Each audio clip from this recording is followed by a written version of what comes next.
She said, "I'll be home late." I replied, "Take your time. I've got company too." 3 minutes later, my phone buzzed with a text from her. "Who's with you?" I grinned, glancing at the scruffy stray dog I'd found shivering by the mailbox. His big, curious eyes stared up at me as he gnawed on a piece of bread I'd toss him. I hadn't meant to spark her curiosity, but the playful jab felt like a small victory in our usual back and forth. I typed back, "Just a friend who loves snacks as much as you do." The dog wagged his tail, oblivious of the fact that he was now the center of a mystery.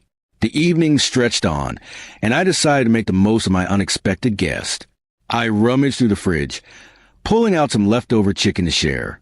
The dog, who I'd temporarily named Rusty for his patchy, reddish fur, devoured it like he hadn't eaten in days.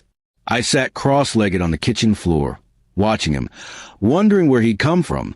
The neighborhood was quiet, and strays weren't common around here. His collar was missing, but he seemed too friendly to be a street dog for long. I figured I'd check for a chip at the vet tomorrow, but for now, Rusty was my buddy. My phone buzzed again. "You're being weird." "Spill it." She was probably stuck in traffic, overthinking my vague texts. I chuckled, snapping a quick photo of Rusty mid-chew, and sent it with a caption, "Meet my company." Her reply was instant. 3 laughing emojis and "You're such a softie." I could almost hear her teasing tone through the screen. Rusty, done with his meal, flopped onto his side, letting out a contented sigh. I scratched his ears, feeling a strange sense of calm settle over me. The clock ticked past 9, and the house felt quieter than usual, save for Rusty's occasional snores. I started wondering about her day. Why was she running late again? Work had been eating up her evenings lately, and though she never complained, I could tell it was wearing her down.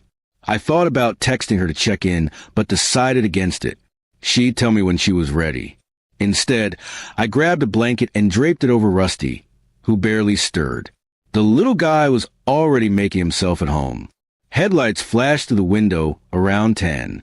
Her car pulled into the driveway, and I heard the familiar jingle of her keys. Rusty perked up, ears twitching, but didn't bark, a good sign he wasn't skittish.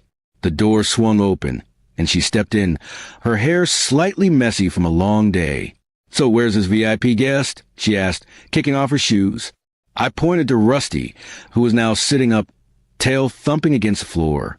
Her face lit up, and she dropped to her knees, cooing at him like they were old friends. She spent the next few minutes fussing over Rusty, asking me where I'd found him and if we were keeping him. "He's not ours yet," I said, explaining my plan to check for an owner. She nodded but kept petting him, already half in love with the scrappy little dog. We sat together on the couch, Rusty sprawled between us, and she finally told me about her day.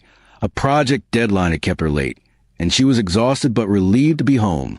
I listened, glad she was opening up, even if just a little. As the night wound down, we debated what to do with Rusty. She suggested putting up flyers in the morning, but her tone hinted she wouldn't mind if no one claimed him. I agreed to handle the vet visit and flyers, feeling a bit attached myself. Rusty had brought a spark to the evening, turning a mundane night into something warm and unexpected. We laughed about how my cryptic text had gotten her so curious, and she admitted she'd picture me hosting some secret poker night or worse. By the time we headed to bed, Rusty had claimed a spot at the foot of the couch, snoring softly. She leaned against me, her voice quiet. "You're full of surprises, you know that?" I smiled, thinking the same about her. The house felt fuller with Rusty's presence, and for the first time in a while, the late-night silence didn't feel so heavy. Maybe we'd find his owner, or maybe he'd found us. Either way, tonight had been a good one.